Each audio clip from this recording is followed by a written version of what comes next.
Welcome to the TFO podcast, where guests get to give their thoughts, feelings, and opinions on a variety of subjects.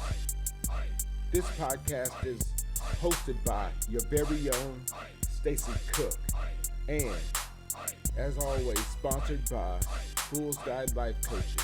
Follow me on all social media platforms. So give it up for our guest today. Yeah. I'm going to start off the podcast by saying the only reason why I didn't want to do a podcast is because I didn't want to have a mic in my face. Pause.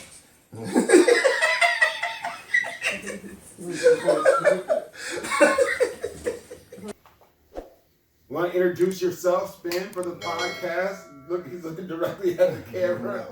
I'm Spencer Cook, Stacy Cook's brother, Fool's Guide is my older brother, and that's it. That's it? You're looking a little nervous on cam right now. Look at his hey, Doggy, he's got looking a little nervous on the camera. Nervous, man. Yeah, so it's the mic. Right, that mic. Pause. You don't like that mic in your face. It's the heat. It's the lights. Yeah, it's what's tearing me up. Put the fan on. As we digress and talk about different things about Spin, one of the things I admire about you is that I have to practice everything that I do. I have to work on it and try to get really good at it, and really try to hone my craft if I'm going to try to do anything. And with you seem to be able to just pick things up and do them right away, and so that's interesting. That's kind of being honest, it's kind of a good thing for me and a kind of a downfall, because every time I get into something, I've always been able to do it just right away. Like, no, I can see it happen, and then I can do it. And then I could even be great at it without studying, per se. So, a good thing is that you say you're great at being a life coach. I say, out of my brothers, you're probably my life coach. Most of the 90% of the time, being my life coach as out of my brothers. Like you told me, I started coaching with no coaching license. So you said, hey, you need to get the paperwork. And for me, I was like, I don't know if I can do that, but I can do the coaching. Yep. And then so once you kept drilling that in to my head, and then I actually did it with the help of my woman. Yep. She helped me a lot. If I could pan the camera, I would. Right. She sits over here to the side. She helped me a lot because I had a lot of doubts, whatever. And then once I got it, I understood everything you were telling me. So that's a good thing that you say you're life coach. That's a good thing you helped me with. When I went to watch you coach one of your games, and you guys were doing really good, and you were kind of going back and forth with the other coach a little bit. You were kind of already going back and forth with the coach at your school about this. Mm-hmm. Your team was winning. The other grade at your school was losing, and all of a sudden, everybody found out you didn't have a coaching license. So you went from winning and being kind of a toast of the town for that school, and then all of a sudden you kind of got outed that you didn't have a license, and then they took you off the team. The kids suffered, they didn't win they started losing games and going through some stuff, and you were unable to participate as the coach. Yeah. So being able to get a license and then come back and then take over a team that hadn't traditionally done very well, and then take them to the championship, I think that's why you needed to get the license. I think that was important. That was the, like you say, your life coach. That moment for me, as many moments you have been around, and my whole family's been around. That moment for me meant a lot between me and your relationship in my heart. That's for sure. The difference. Yeah. Because sometimes you see more in me than I see in you, and vice versa. I knew that once you got the license, you could already do the coaching part of it. It just was sometimes you got to do the hard part. As we go forward, I say it's what's next for you, right? Just trying to figure out what you want to do that's past that. You had a successful season, so now it's moving on to see what you can do next season and try to be better. Yep.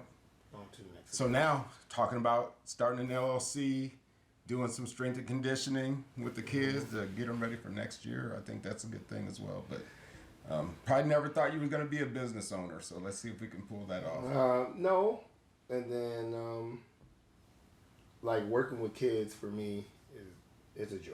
I like working with kids. But seeing what they're doing is the reason like I'm starting my business is to help them, just to get them off the street because they don't. I'm not saying I'm not trying to bash nobody or parents or anything like that, but it's hard for them. Yeah. So we have kids that come in every week with an ankle monitor from stealing a car, or we had a kid come in and his best friend died in his arms because they got shot at, or they're shooting at people, gang and all that stuff. But I think it's because we don't have anything to do. They don't have nothing to do that is fun per se. Yep. So as we circle the block like we do with all of our discussions in this family and move on to something totally different than what we always talk about. You work in the school and you do security at the school, so you get to spend a lot of time with the kids on top of being a coach as well. So you get to do all these different things. You have two instances of people trying to break into the vehicles. The whole kids walking around trying to pop people's locks and try to get into the cars. After talking to 50 kids about it, one girl told me it's because she doesn't want to go home. So they'll go steal a car and ride around. And plus, when it's cold outside, they don't want to go home. And sometimes they don't even have a home to go to. So they'll go steal a car to have somewhere to be warm. So I'm figuring that out. And then the other part is because they're bored and it's everything trending, right? When they see it, one person did it, then the next is going to do it. That's what this generation does. And now I'm so how do you coach the kids? What is your opportunity to try to help them do something a little bit different? My first thing to do is make them understand that they have a chance to be great. That's the first thing to change their mind. Tell them that it's student first, then athlete. Yeah. But I can say that all day, and then they're like, well, I'm not going to do my grade. I'm not going to do my homework. I get a couple free games, and then I'll just have to sit out and that. So I changed my approach on that. I tell them they can be anything in the world, but most of all, they like to follow, superstar athletes. So if they're in a position, a wide receiver, you can be DeAndre Hopkins. You can be, right. you can be anyone.